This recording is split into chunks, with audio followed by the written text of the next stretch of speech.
You're listening to the Paranormal UK Radio Network, and now it's time for the Paranormal Peep Show.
Hi, welcome to the Paranormal Peep Show on the Paranormal UK Radio Network. My name is Neil Ward and I'm joined by regular hosts Andy Chaplin and Ben Emlyn-Jones. Welcome to the show, gentlemen.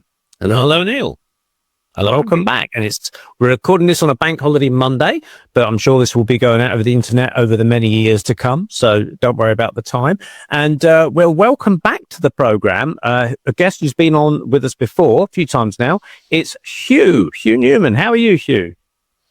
I'm very good. How are you guys doing? We're fine. Now we're joining each other via webcams and everything over the internet. And you just told us before we recorded that if your screen goes off, it's because there may be a spirit in your house causing problems.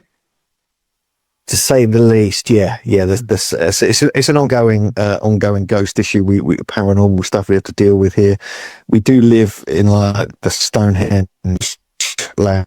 Got a burial mound, 7 burial mounds, just like 20, 30 feet from our front door. And I guarantee there's something under our house. There must be. It's too weird.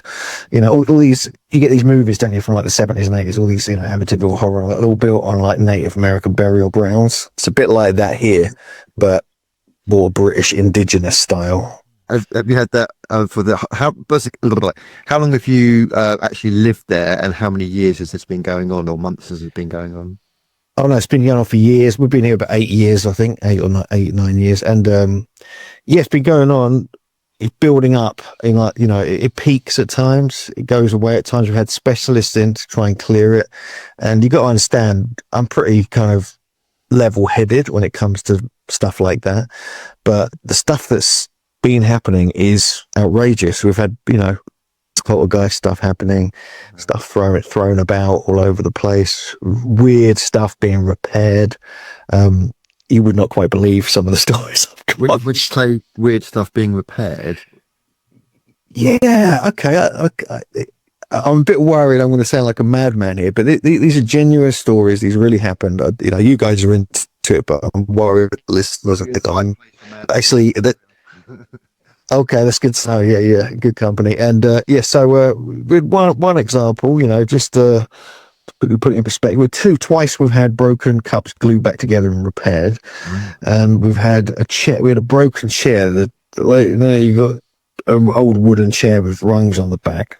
The top rung had been broken for ages. It's just sitting in our kind of kitchen, a dining room area. And one night, JJ decided to hang this bag over the chair, and it fell down to the second rung because the top one had broken. It just was there, and we came down in the morning, and the top rung had been fully repaired, like put back together, and the bag was then trapped in there, and like I got photos of it and everything, and we were looking at each other and we know neither of us can repair anything, so you know, we're useless at that kind of stuff. So either someone broke in the house, repaired our chair and left, or something weird was going on. It's kind of fairy. It's kind of like getting into fairy realm stuff. That is, isn't it? It's like the elves that make shoes overnight sort of story, isn't it? You know, there's lots of comedy. Sorry, I was going to say there's lots of comedy sketches about ghosts where the poltergeist turn up and they're actually not destructive and they do good things, like they mop the floors and do the laundry and things like that. But it appears this is the first example I've ever heard of, Hugh, in which some kind of spirit, some kind of entity actually does things like mending rather than smashing things up. I don't know if that's Oh yeah, no, that is true. But it's nice to have. I've had that 3 times. We've had stuff being mended, like two mugs that got smashed. But most of the time, it's not like that. It's like stuff being thrown about, disappearing, reappearing, stuff floating across the room, doors opening, lights going off, shadow figures everywhere. So we have all sorts of stuff. Yeah, it's pretty intense. And I've had people stay here. They've had stuff happen as well. So they know we're not making anything up. And yeah, and it gets pretty weird. I mean, we had like the other day, we had. Weirdly, this sounds like something out of a movie, but we had some activity. The door handle was moving. JJ noticed it, and the door started opening. Went in there, so then all the lights go off. Every time anything happens, all the lights go off, and we have to go and do the break thing. Everything happens. It's only after we feel something's about to happen or we see something, then it happens. But the other day, this happened, the door moved and the lights went off and turned it back on. I go out the room, JJ's sitting on the sofa, and I hear this bang, and I'm like, what? I come back in the room, she's still on the sofa. And this book has jumped off the shelf onto the floor. And I just thought, oh, that's strange. So I picked up the book, and I was like, oh my God. And it was called The First Ghosts by Irving Finkel. And we were like, no, come on. So I think we actually emailed him and told him about it. He was kind of had a little chuckle, you know, like the fact that his book's getting paranormal activity. So recommended he came real to ghosts. Yeah, but he came to a conference. Like, that's where I got the book. He came to our Origins conference a few months before, last November, or the November before, and his book is all about Sumerian ghost stories and like traditions that go back into time. Like they were actually like factual accounts of this kind of stuff happening in the time of the Sumerians. He decoded all these Sumerian tablets, these cuneiform, and honestly, it's one of the most incredible lectures I think I've ever seen. It's on our YouTube channel if people want to check it out. It's unbelievable. And that kind of just makes me kind of wonder if we had writings going back here, we'd have similar kind of stories being recounted. And there were like charms and like spells you could do to protect yourself from ghosts. These were often the ancestors, according to Irving Finkel. And they really feel like that's exactly kind of happening here. I mean, we've had stuff happen at ancient sites as well. Very, very intense stuff. Sometimes very scary in some cases. And I don't know if they're just when us around or what's going on, or whether we just go to the wrong places all the time. And but yeah, it's you know when you experience it directly, you realize it's real and you can't really deny it. But it's when you start telling lots of other people, they either think you're mad, don't want to be your friend anymore, or they think, oh, it's kind of intriguing, but, because they don't experience it, they don't really know, So, yeah. And, I've been interested in, fairy lore, kind of ghosts on and off through the years without too much seriousness. But when you have direct stuff flying, that's really dangerous. We had this cup kind of fly out the kitchen. And we had this, all it was, I was sitting here in my office, and then Joe was in the living room. We had this giant bang, whole house shook.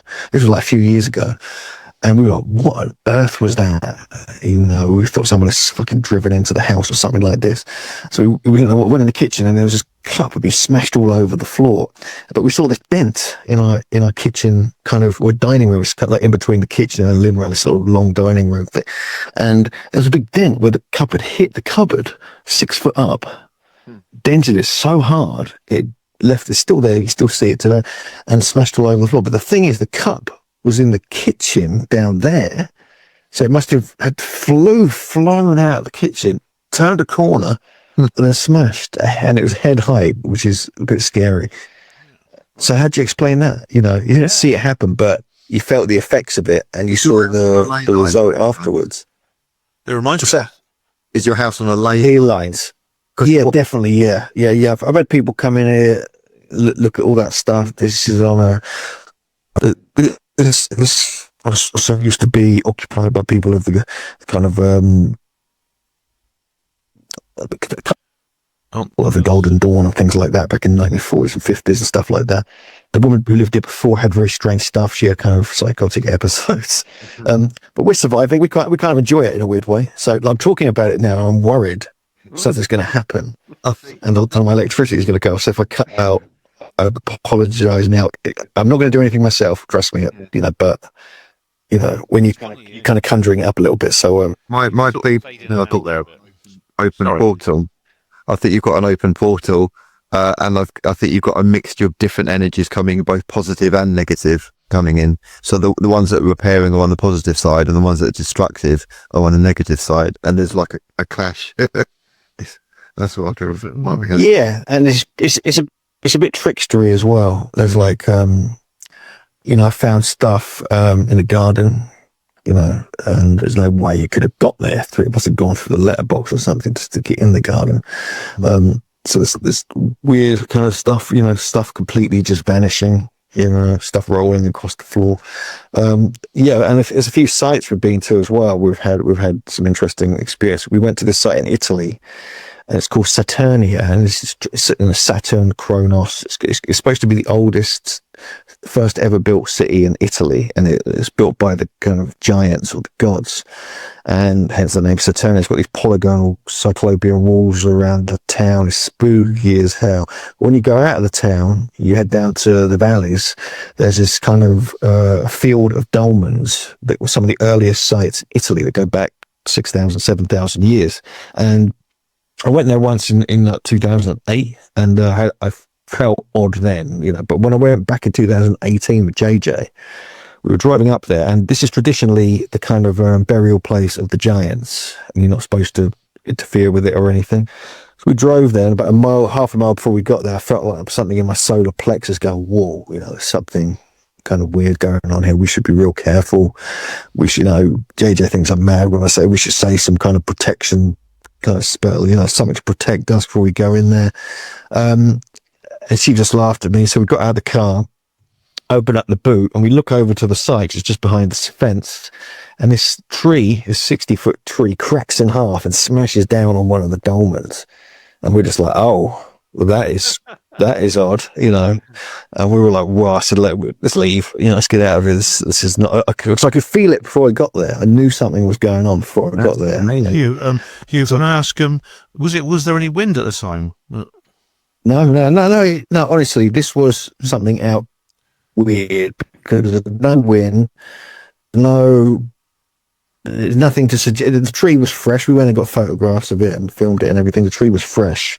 It wasn't like, it was, but I knew something was going on before we even got there. So, and then when we went in there, it all kicked off. Next thing we know, we walk in and I can feel all this stuff going on. I just feel this sort of, when you feel the tingling and that, there's something around me, around JJ as well.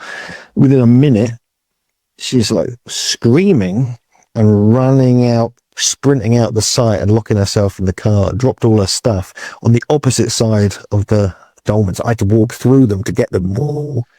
And I thought, I'll get her stuff, but I was freaking out a bit, asking for protection, this, that, and then I go and get all this stuff. I thought, I'll just spend a couple of minutes getting a few little clips inside the dolmen. I'll go in there and get it and all that.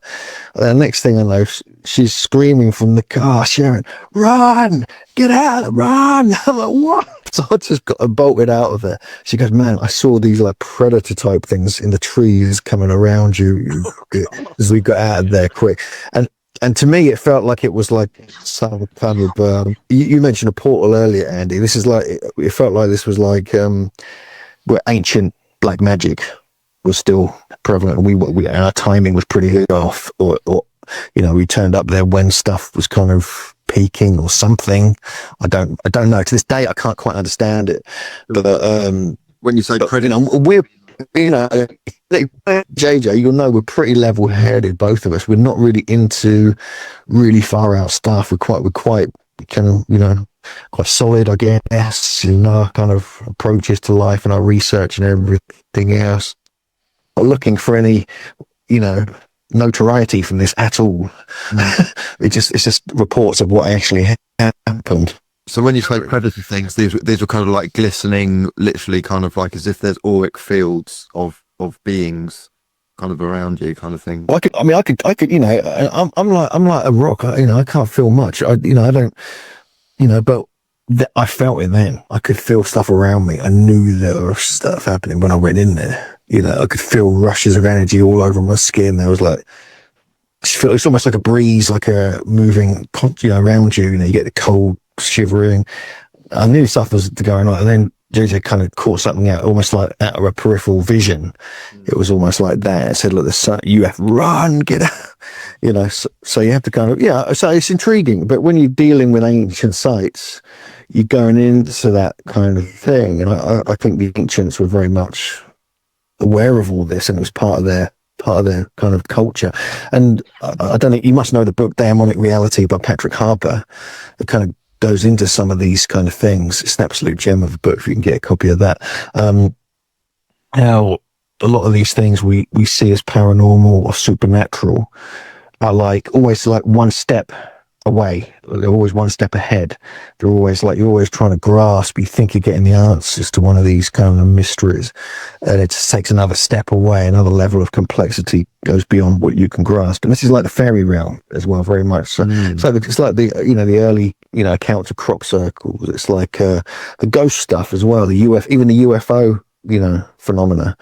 It all has this same kind of feeling about it. It's got you can't quite, you think you're about to find something and it just steps away from you and you can't quite grasp it. That's quite common. And I don't blame you. I mean, it sounds, it's very, very rare for trees to fall spontaneously. I mean, they normally, a tree's life cycle, as it gets big and bigger and bigger, and eventually it falls down in the wind. It's blown down by the wind, along with all the other phenomena you experience. I don't blame you for saying a protection spell. I mean, couple of weeks ago, I went to Aleister Crowley's birthplace, the house in which he was born, which is I had to take a train to Leamington Spa, and I did a little protection spell before I went near that. Even though it's only a place where he was a little baby, but yeah, it's worth doing. Now, I think that as you're living in this very old cottage, Hugh, as soon as you started talking about the paranormal stuff coming up in the cottage, it reminded me instantly of the Doddleston messages that happened in about 1985, which was a teacher in the village of Doddleston borrowed an early BBC microcomputer to teach someone how to use, a word processor, and they were writing scripts on it, and they would leave the word processor on, say, switching it off, and they'd go down the pub and they'd come back and find all these really weird messages on there, and there was no one else in the house, but it was all written in early modern English, doth thee has a horse or something like that. Questions like that were coming. It turned out to be this supposed spirit or someone talking from the 15th or 16th century, but they were leaving messages on a computer, which is really weird. But then it got even weirder when they started getting messages from the future, 2109, I think, the year was quoted as where it's come from the future as well. So maybe that started off with poltergeist activity as well. Chairs being stacked up in a corner in a kitchen, all the tins of baked beans or cat food all being stacked up neatly, things flying off the wall, that kind of stuff. But then the computer started to play havoc. So maybe, if you want, leave your computer on overnight and see if some messages come on there. You never know. It might be an invoice to a repair of your chair, I have a story. About my computer, about what happened once with my computer. You'll like this. Okay, so JJ when I was out, but JJ went over to Stonehenge, and she felt all this kind of almost like a fizzing kind of energy in the stones and around her. She felt odd. There's something strange going on. She couldn't quite work out what was going on. She came back home. And then a few minutes later, I was out. I came back after when she told me all about it. Two guys who looked almost identical, wearing black, knocked on the door, and this fizz and energy was happening. This kind of buzzing, kind of feeling, and they kept repeating, "Can we come in? Can we come in? Can we?" And JJ was like, "No, you cannot. No, you cannot." And she eventually closed the door, and I thought, this is very strange. And then this energy eventually dissipated. But I'd come back home that later that afternoon. It was just during the day. It was one of those humid, kind of muggy, weird days anyway. And I came back and I checked my computer, which is locked. I lock it every time. I've got encrypted, all this kind of stuff. I come back, half of my hard drive as everything on it is vanished. Oh, no. Over half just vanished, and it must have happened when that was all happening. And like, I thought, what the hell? And luckily I backed it up 3 days earlier, so I had the whole thing backed up. But I lost half of my, I checked, I just looked at my hard drive symbol on the Mac and just went, why is that half the amount? What the hell? And half of it just being like systematically deleted off it. Like from A, B, C, down to halfway through the alphabet kind of thing. It was like, and it was like, what? How? I mean, I don't know how to explain that to this day, because that just doesn't happen.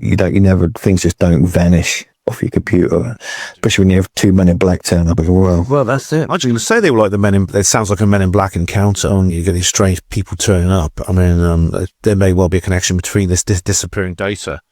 I mean, yeah. What was the reason that disappeared? I don't know. I think to me it was like just half of my computer had gone.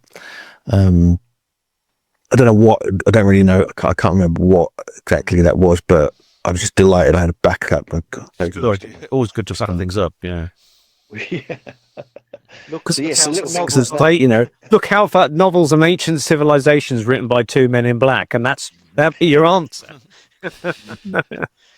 So, Hugh, if we move away from the Men in Black and haunted cottages, you've got some interesting tales of places you visited, and I can't remember these places, but what's the first place you want to tell us about, which is, I know you've been doing a lot of interviews about it.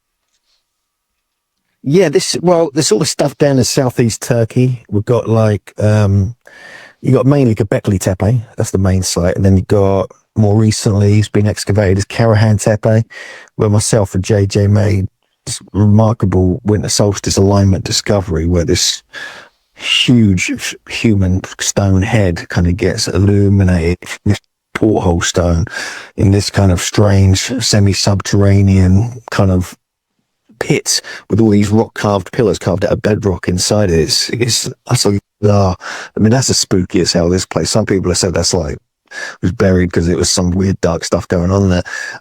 So we discovered that, and it kind of blew our minds, and it opened up this whole thing, and they're excavating this whole site. And the thing is, it's like we got this precise winter solstice alignment at a site which is nearly 11,500 years old, and it perfectly encapsulated and recorded the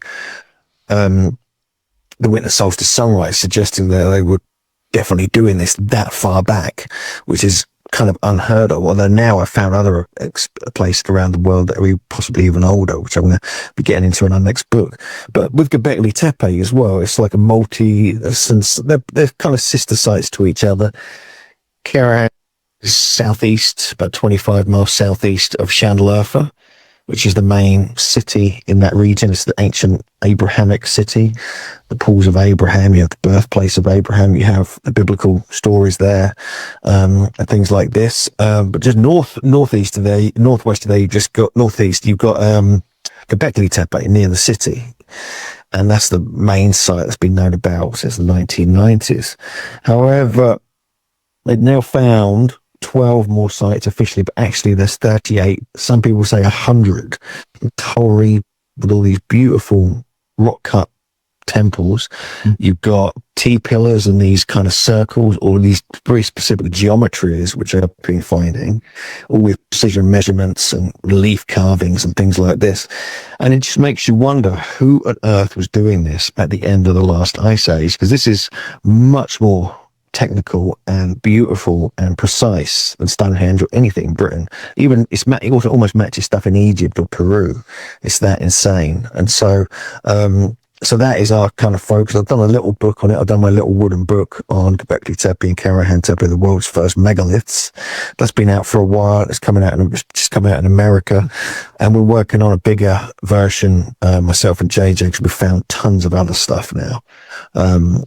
And it hasn't really been covered that much. The only other person really working on it is Andrew Collins, who's a good friend of ours. You know, we've been working, he's like my mentor, already been working with him for many years now. But it's just what is coming out of the ground there is insane, because most of it was completely deliberately buried, most of it. And so at the end of its use, like, you know, a couple of 1,500 years of use, then it's completely back then. So like 10,000 years ago, or just less. And so what? It's strange. And the thing is, they stayed buried until the 1990s. So right near, you know, if you think about Shanliurfa, this is like a major city along the Silk Road, connecting with the Middle East, with Anatolia. This was loads of stuff going on in biblical times, Roman times, Byzantines, even like Alexander the Great had a thing going on. So all this history happened there, going back thousands of years, but no one knew anything about Gobekli Tepe and these 38 sites that are coming out of the ground now, which is like a whole chapter of human history is completely not been there until recently. And so everything has to be rewritten now. This is what's happening. This is like, you know, people, you know, it's almost like the kind of time of Atlantis, you know, the alleged Atlantis. This is that era. You know, people talk about this Atlantean times, this memory of this lost civilization. It now appears it was actually out in the rocky hills of southeast Turkey, you know, and this is also, people are saying this is the kind of traditional area of the Garden of Eden. This is something that has been talked about by Andrew Collins, a lot written about by him over the years. So, you know, there's a lot to consider when you're looking at this part of the world. This is really the time of discovery. Big excavations are taking place. There's a whole project, they're called it Tas Tepela, which means stone hills, or sacred stone hills. And yeah, we're headed back out there literally in a week or so, just to run another tour out there, but also to look around, see what else has been uncovered. So, you know, it's really what's remarkable, of course, is the antiquity of this site and its sophistication for something that essentially is Neolithic. And also, you mentioned Atlantis. This is like finding Atlantis. The chronology that is given in Plato's Atlantis actually matches when this site has been dated to, as if in ancient Greek times there was some kind of historical record of the culture that might have built it, which has since been lost. In comparatively recent times, we're talking the last 2 millennia. And the third issue I think is remarkable is the modern establishment in Turkey, the scientific establishment, is not happy about these excavations. And according to people I know who've been there, the site owner has been like refusing permission for digs and things like that, as if they don't want this era of history uncovered for some reason. There's been a bit of that, yeah. There's been a lot of controversy just very recently, actually, about the owners of Gobekli Tepe. They planted olive trees all over the site, and that, you know, digging as such, but also it could have been affecting the archaeology, the roots going into the archaeology. It was Jimmy Corsetti of Bright Insight, and Nikki Jones, they've all been doing stuff out there. They went there recently to have a look, and they've been pushing to like get more excavated at Gobekli Tepe because this very, very small amount has been excavated, and this is like the smoking gun of like the missing chapter of human history. So why aren't they going for it? Why are they pausing? You know, why are they slowing down so much? I think that needs to be addressed, and you know, it's something we're kind of campaigning for. Like, it's almost like they want to give it away to future generations to excavate it rather than do it all now, which we don't understand. We just don't get. We don't get that way of thinking. So yes, unfortunate, but there's the tourist dollar to consider. They're building infrastructure for that. They're funded by what's called the Dogos Group. These are who are funded by the WEF, which is a whole conspiracy theory in its own right. And but yeah, so there's a lot to think about when you're kind of you know, dealing with a kind of very high level official stuff, especially in Turkey, because it's political. It's got this religious thing going on because you're down in southeast Turkey. There's a kind of Islamic thing there. There's a Christian thing. You're on the border with Syria. You got the Kurds, who they kind of took out many years ago, and there's still like memories and trauma from that. So there's this whole kind of problem area really going on down there. So they have to tread carefully, whatever. And I just get concerned that they're gonna start finding stuff that they can't really explain. I think it's so amazing what they found already. I think they're hesitant to dig too much because they could find something that's just completely gonna rewrite history. Do you think that they're taking orders from dark suited people above saying, "Don't touch this, cover this up"? Yeah, who knows? I mean, it's really hard. Us being independent, so, you know, the thing is, we really are not particularly liked by the officials out there, because me and Andrew's sort of the only, you know, the main people really talking about this area. There's not any people doing. For us, it's the most fascinating thing happening on the planet right now, and so we kind of, you know, always talking about it, always publishing on it, writing about it, making videos, everything else, doing podcasts. Taking tour there as well, kind of enjoy doing. And yeah, so I don't know if there's anything deliberate, but what I do know is that they're very careful with the way they're approaching everything, and they don't like. There's a lot of people like this Jimmy Corsetti, and they don't like them because they're actually exposing some stuff about what's going on out there. Myself and Andrew and JJ, we kind of, you know, we keep them, you know. We don't say too much. We say the right amount of stuff because, you know, we don't want, because you can get banned from there. You know, I've been threatened with being banned. So is Andrew. Jimmy's being threatened with it now as well. And they're serious out there. You don't mess about. You know, you don't want to end up in a Turkish prison for doing anything they deem illegal. That's for sure. So yeah. So you got to, you know,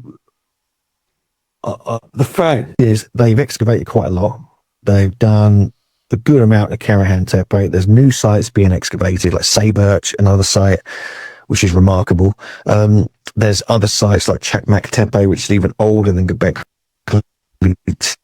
There's Sefer Tepe, which is near Karahan Tepe, out in the Tek Mountains. And so there's a whole civilization to be found out there. That's the thing.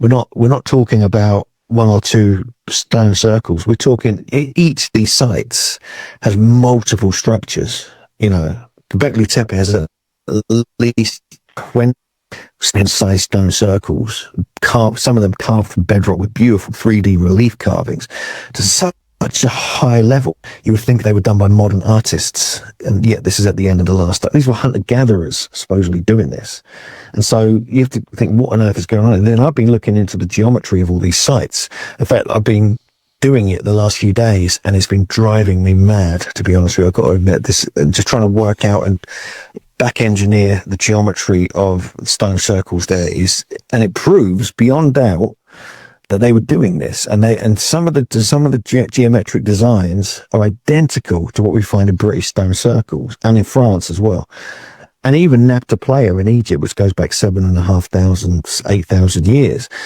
There's very specific geometrical constructions. I've actually been working on it. I've got a whole pad of technical stuff I've been doing with compasses and pencils and you know, protractors and things like that, just trying to work out how they did it. And it is, they definitely were doing geometry, and I think, you know, and they also have very specific measurement systems which are all based on earth measures as well, and so they must have had an understanding of the size and shape of the earth. So you got things like that. I mean, how on earth could that be happening? Who was giving them that information? How did they acquire it? And then JJ Ainsworth, my partner, we're working on a book together as well. She's been looking at the astromythology of it and found that they were studying Aristotle very something called the Golden Gate of the Ecliptic, and all the symbolism of that is marked within these sites. Yet the archaeologists and the academics, right, you know, they say no, there was no astronomy, there was no geometry, there's nothing. You can't have any of that. They all had roofs on, you know, temporary, so they never looked at the sky, which is just utterly absurd. So there's like an uphill battle really, but we really want to present it in you know, the way it should be presented to the world. We don't want to kind of it's being presented by the officials and the archaeologists being like this mundane domestic site. It was like just like a village. That was it, and nothing special. Whereas to us, we know it's special. We know it's remarkable, and it's rewriting history as we speak. So as you dive into this with the information, these archaeologists that are digging up these places and they're discovering it, how do you kind of get that latest information from them? Because are they likely to take a long time to interpret it, to understand what they're finding before you can like then rechannel that information out to the greater populace? Or are you, I don't know, how's it work with you sort of coming in, following them directly? Well, we just go there twice, 2 or 3 times a year, and just go to the sites. We talk with the families who own the land. We document everything as it's found. Really, obviously, as soon as anything's published, then for the archaeologists, we put that out as well. So that's of course. And I've got a huge amount of respect for the work they're doing out there. It's hard work because you look at some of the sites they're dealing with. They've got to go down like 20, 30 feet, rubble, stone, and dirt just to get to the top of these stones. So, and they have to be really careful as they go down because these were very heavily buried, and deliberately so in most cases. Although there is evidence of a slope slide at Gobekli Tepe now in the main area. And so there's, but to us, we when it comes to understanding these sites, the work the archaeologists do is stellar. They do the hard work, they do the graft, they do all the studying, they do all the analysis, scientific methods, dating and everything else, and that is brilliant. But when it comes down to interpretation, that's where you got to get other people in, interpreting these sites. And that's one of the things I'm very strongly focused on is, getting people who've got expertise in geometry or astronomy, things like this, or, mathematics with the numbers and the symbolism, things like, you can't just rely on archaeologists to do that because they're not trained in many of these different other disciplines. They're trained in archaeology and anthropology, maybe, so that's what it kind of comes down to, and I'm an obsessive, I'm obsessively into like geometry and numbers, things like that. So I keep finding all these things associated, which are the same. That's what is old canon of number science, which has been around for about thousands of years, like through the work of John Michel and John Neal and Robin Heath, and now Howard Crowhurst, people like Adam Tetlow, and I'm sort of part of that sort of way of thinking, because you can really understand a culture once you know how they thought, and like when they're laying out the geometry of a site, you can actually work it out how they did it. If you've got a compass and you've got a bit of understanding, and so what I've been literally doing that, and I've been like, oh my, highly technical. This is like they're not just coming up with these shapes by chance. They have to lay it all out and then carve it into the bedrock, and then place pillars very, very specifically around this geometry, with these very specific orientations to specific, sometimes to stars, sometimes to the winter solstice, sometimes to there's they have an understanding of north, south, east, and west as well, and also the way that the sites are placed across the landscape are sometimes harmonically placed. They're surveying. They're going beyond just the one site and going across the entire landscape. So when you start seeing things like that, you realize you're dealing with something very special. Mm. So with the fact that it's getting buried, or you think it's been deliberately buried, is there any theories put forward to why that might be so?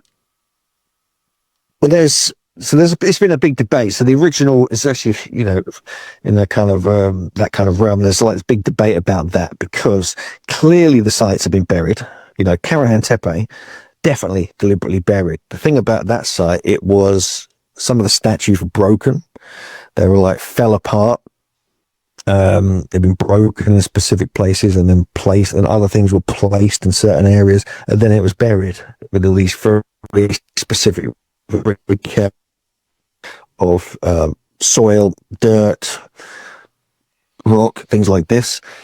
And there was a long time thought Gobekli Tepe was like this as well, but then they found that there was actually actually like a sort of slope slide where stuff that built up around the edge of the main enclosures on this sort of hill fell inwards and kind of buried part of it.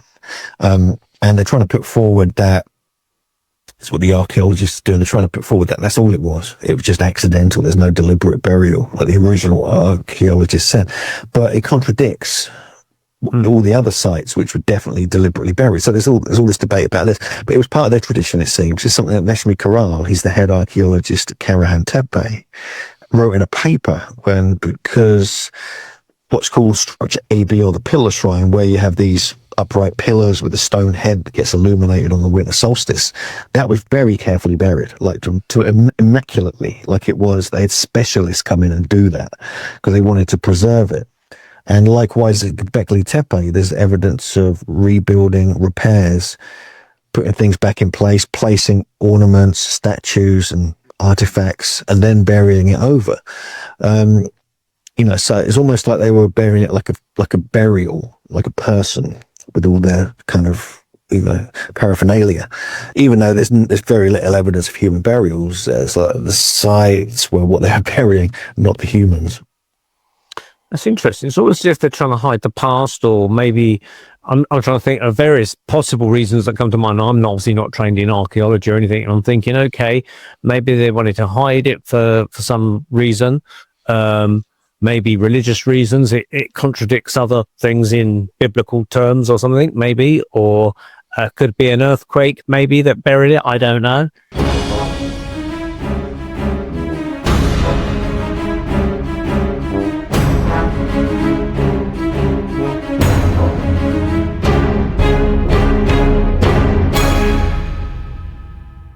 Okay, here's part 2 of our show with Hugh Newman. And Andy, he was asking a question to Hugh concerning the burials, I guess. It was just a lead on from what you were saying, Neil, in terms of these ancient artifacts and monuments being buried and why they would want to do it. Like one speculation that maybe I could put forward is maybe there was a civilization that felt that they had to move and had to shift on, and maybe the whole burial thing was to keep the essential things hidden with a view to at some point, someday, going back to it. Now, from what I understand in Turkey, and correct me if I'm wrong, Hugh, there's quite a lot of underground tunnels and caverns and places where people have hidden for whatever reason. And we don't quite know what the reason was, but there's apparently layers and layers of tunnels. Could a civilization have kind of buried everything up sticks, gone to these tunnels for whatever reason, with a view at some point to going back? It's a good point. Yeah, there's a lot of these underground cities. There's the most famous one is Derinkuyu, which is in kind of Cappadocia, kind of central Turkey.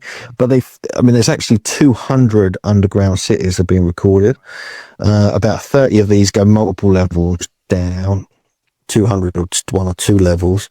There's some have been found not too far from Gobekli Tepe. There's one has been found in a place called Midyat, which is, about 100 or so miles to the east, going into the kind of area where there's a whole other very ancient, even earlier than Gobekli Tepe. There's some sites in that area.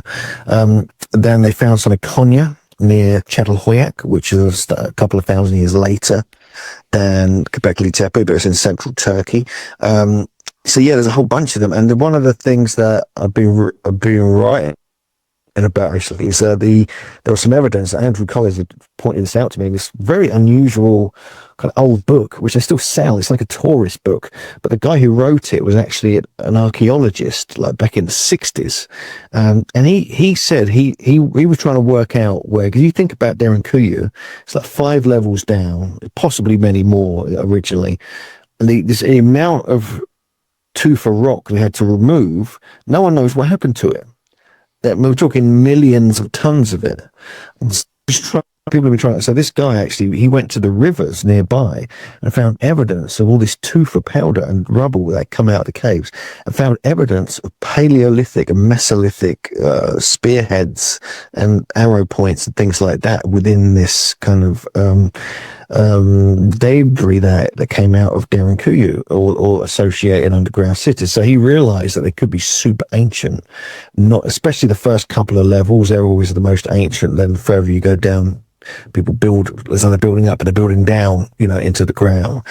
And the first level or two are really much better quality, and they're clearly, you can see the kind of tool marks, and they're mainly antler and, flint, the pebble and stuff like that is carving it, rather than later cultures on the lower levels where you can clearly see the metal from the Hittites, the Bronze Age era, and things like this. And so they could be super ancient. They could be even older than Gobekli Tepe, some of them. They may have actually been built to protect themselves from the Younger Dryas that was going on, the impact events, the atrocious. I mean, because even 150, 200 miles south of Gobekli Tepe, there's a site called Abu Hurara, which got destroyed by a cometary airburst, which they found evidence of extreme heating on the kind of rock particles and the sand, glassy sand that was produced from it. And that happened at the end of the last ice. And that's near enough to Gobekli Tepe for them to know about it.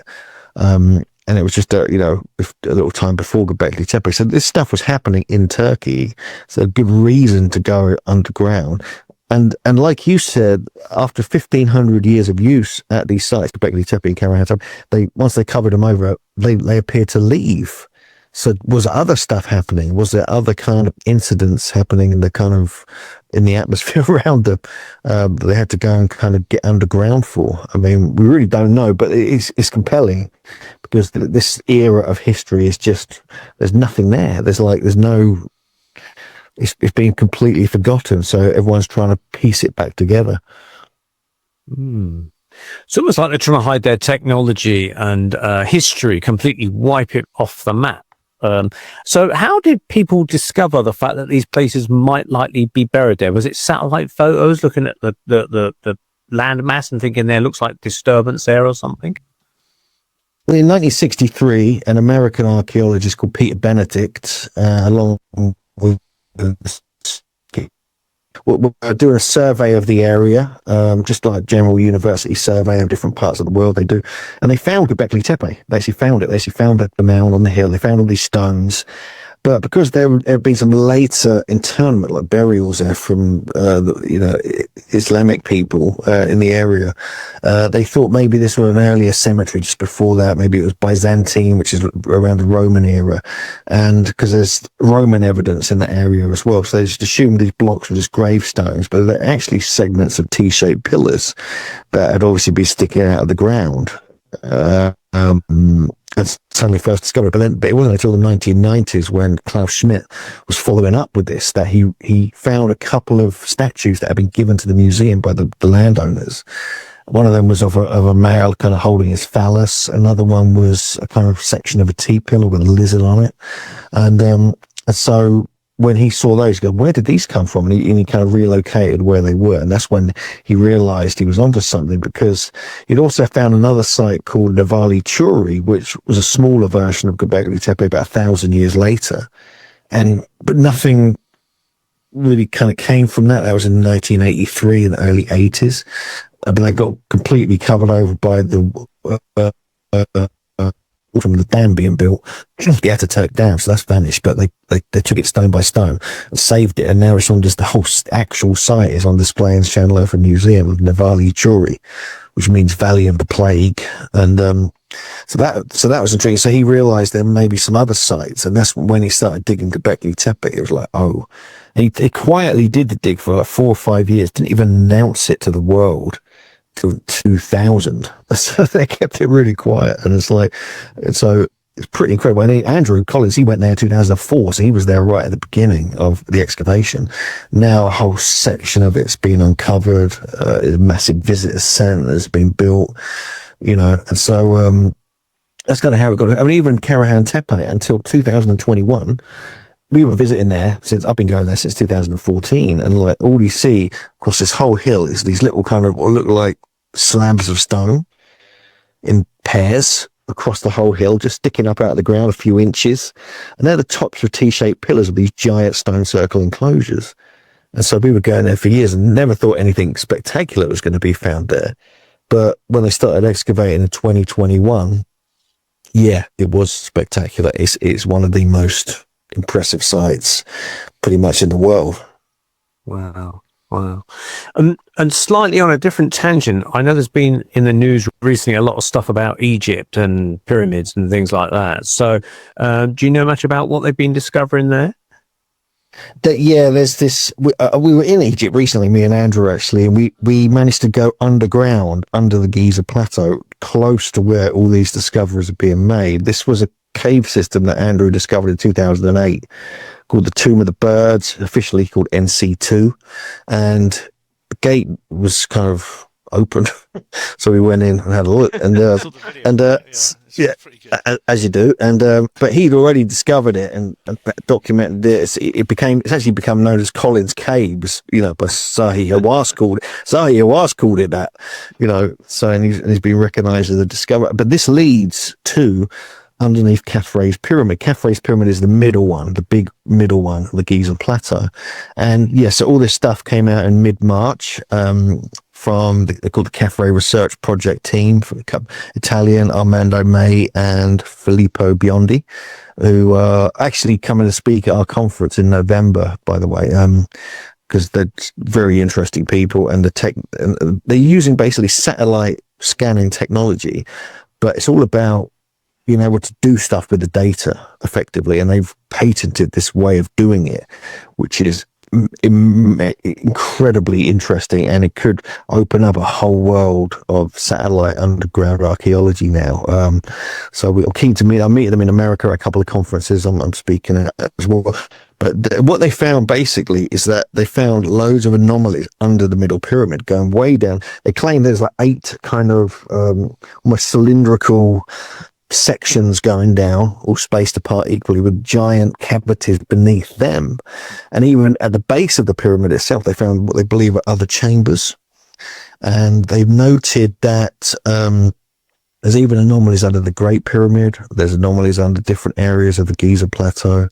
And so, yes, it's pretty exciting. But I mean, the problem is the authorities came out, dismissed the whole thing, and are claiming it's nothing there. There's nothing doing. So, but we were lucky enough to get under the Giza Plateau and actually get into this, close to this area ourselves. And there's a whole thing about that now, because something Andrew's been talking about, I'm talking about it a bit as well.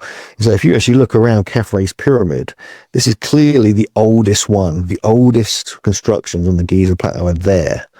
They're not the Great Pyramid. They seem to be there, and they were working into the bedrock just like they do at Karahan Tepe and Gobekli Tepe. And so a lot of speculation going on around, was there a connection between these cultures, and is actually there kind of evidence of the style of design of working into the bedrock that's prevalent at Karahan Tepe and Gobekli Tepe, also this part of the Giza Plateau, and hence are these underground areas connected? Because it means there's a genuine underground area at the Sayburch site, for instance. When we were there a couple of years ago, we discovered this sloping giant tunnel going 300 feet into the ground. Another Tastapala site, and no one has documented these. We kind of asked people to talk about them, and the archaeologists have zero interest in it. And we're like, what? How is this real? And so we're finding stuff like that in Turkey just by going, because we just spend time there. We look around, we talk to the locals, we kind of, get to know people. They like us. We're very, nice to them and everything. We do what we can to help them. So what is going on in Egypt? I think, to be honest with you, I think there's something about it.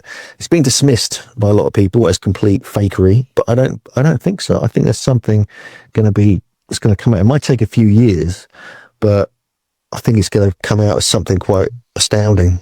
If you were going to guess what it might be, what the purpose of it might be, because some people have mentioned energy fields and Tesla coils or something along those lines, what would your guess be? Well, they put the actual Italians who did the initial scans, or analysed the scans. They saying they look like Djed pillars, D-J-E-D pillars, which is a traditional kind of symbol you find all over the place in Egypt, which some people are saying is something to do with kind of energy or healing or something like this. But when you look at it, it's like, it looks really technical because they use AI to recreate what it could have looked like and things like this. And it looks mind-blowing. I mean, it went all over the world. It got in newspapers. We had our video, we did a video on it right away because we'd been under the Giza Plateau a few weeks before then, and thought, wow. And it went viral. We got a million views in like 2 weeks and stuff like that. It was like crazy. So everyone's very interested in it, and I think for good reason. But what it's used for, that's a whole other story. No one knows, actually. I mean, until you get down there, until like you're allowed to go in there, or at least get GPR scans as well, like go around with a little kind of trolley GPR thing, see what else is going on there. But there's a lot of people kind of focused on it, and it's good. There's a lot of traction being made with it, and it's just frustrating, like, because you want to go in and have a look. You know, the archaeologists claim there's nothing. There won't be anything there because the water level would be up to there. But actually, if you actually go to the Giza Plateau, it's like almost at the top of the plateau, and you know, the Sphinx and everything's way further down, much lower altitude, you know. So the water table would actually, they probably is much lower underneath that pyramid than anywhere else. So yeah, so what it was used for, I don't know. But I tell you what, though, when I was there in 2017, we got a little bit paranormal. A ball of light. I filmed it. I can send you the clip. I filmed this ball of light going up the side of Khafre's pyramid. Perfect, flying up to the top. I didn't even know I got it as I was moving the camera to film something else, and that freaked me out. So that could prove there's something odd going on there. What that is, though, we don't know. Yeah, but this is really controversial, and I've been following this online. It's caused an absolute explosion of information and counter-information, and there's a lot of deception, I think, going on in this. For example, there's been some like renderings, just some renderings of like artist impressions of what might be under the pyramids, and this is really, really huge. It goes down basically as deep as some of our deepest mines, and these are huge underground structures, bigger than if the way they're portrayed, bigger than almost anything that we build today. The Khafre Pyramid, I should point out, is one people forget about it. It's not as famous as the Great Pyramid, but it's almost as big, and it's actually better preserved. Near the top, you can actually see some of the limestone cladding has survived to the present day, whereas it's all vanished on the other two pyramids. But a lot of people are saying things like, a lot of the skeptics are saying, well, it's fake because this scan they used wouldn't have worked because it involves radar, but without pointing out that the actual method they used was actually, they were detecting motion caused by sound waves underground. That's what it was. They weren't actually penetrating the ground with the radar. So there's a lot of misinformation there, and whatever it is, it really does rewrite the whole story of that site. And I think a lot of people are worried about this. I mean, Flint Dibble did a video where he was clearly drunk. I mean, he sounded really agitated about this. He was actually sipping beer while he was drinking. He was swearing a lot. Right? It's so. I mean, my hopes aren't high for the authorities to sort of like let people dig under there. But what I think, Hugh, is that the Scan Pyramids team could come back and try their muography method, because that's already been proven to work. Because they detected a chamber, which was later discovered, which was actually confirmed. Maybe they could detect something with the muography.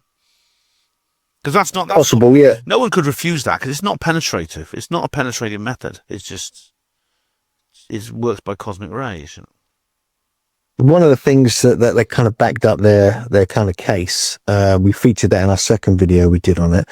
And we're doing actually this webinar soon about it as well, with Gaia TV. But they found what they did. They showed what else they'd found with the Giza Plateau, and one of the things was the Osiris shaft, which is a known underground area. It goes very deep. There's 200 feet down at least.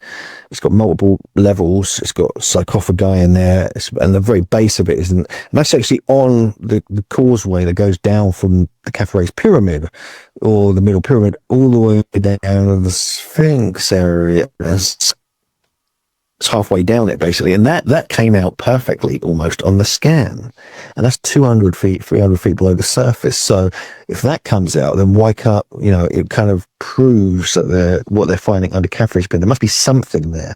Now, I've got to remember the Tomb of the Birds and Collins Caves, much of that is natural. These are natural cavities and caves under the Giza Plateau.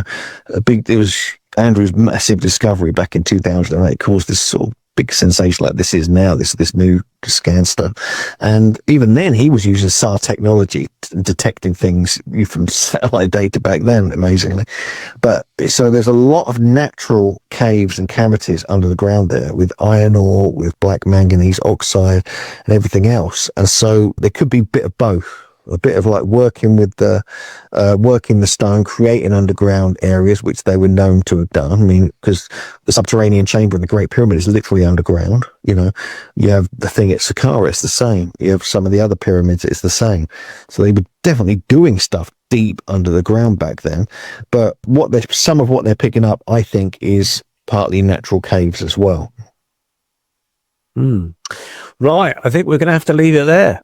We're running out of time, gentlemen, but it's been a fascinating chat. Brilliant to have you back on, Hugh, and a whole variety of things we've covered, from haunted houses, haunted pyramids, and Gobekli Tepe and all that in between. What's that, Andy? We need haunted UFOs. Haunted UFOs. No, there's a few that could be described that way. Yeah. Well, I came across a video yesterday with aliens with fairy wings, which is a different one to the normal aliens you encounter. So, so they're branching out, I think, these paranormal entities. But Hugh, if people want to find out more about you, they can go to your website. If you want to give us that again, please. Sure, yeah, it's just, they could just search for me, Hugh Newman, or they can go to megalithomania.co.uk. And we also have this is the Origins conference. We've got the guys who did the scan stuff coming in for that from Italy, if people want to meet them and sort of quiz them, you know, and debunk them, whatever you like, you know, politely, please. And we're doing that in Wiltshire in November, which is kind of fun. So maybe you guys should come along, you know. Excellent. Oh, I'll apply for that one. That's not that far away from me, so that sounds really good. All right, any final thoughts, Ben and Andy, before we close the show? I've just really enjoyed this discussion. I think we're looking at a point now where a lot of truth is coming out about all kinds of subjects that was never really addressed before, was laughed at before. So people like us, I think, are now experiencing a real vindication. The world is changing, and people are going to owe us a lot of apologies. Whether they actually will or not, I don't know. But I think we are being proved right, and I'm happy that I lived to see this day. Yeah, and I'd say the same thing, in that there have been, I don't know if you want to call them psychics or remote viewers, but certainly people of a mystical persuasion have been saying there's something under the pyramids for quite a few years, and everyone's like, oh no, load of old rubbish, tinfoil hat, and lo and behold, actually there is.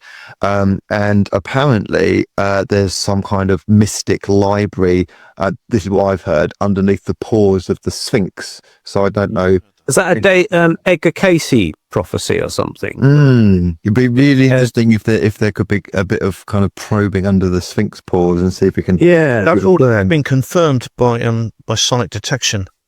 Sound waves. Yeah, it's been confirmed in space. What really bothers me is, why are the authorities so dead against something that could absolutely shatter our version of history and rewrite it? Why would you be against that? Why would you not, with a scientific mind, want to investigate that? Exactly. Yeah, maybe they're investigating it, but they've got to keep it quiet for the minute, because it might upset a few apple carts and things, you know, Christianity or Islamic stuff or whatever. You know, you just don't know what boat you're going to rock as soon as you announce it. So they've got to look at it, digest it, and maybe it's a bit like a disclosure thing, but on the archaeological side of things, isn't it? You know. Yeah.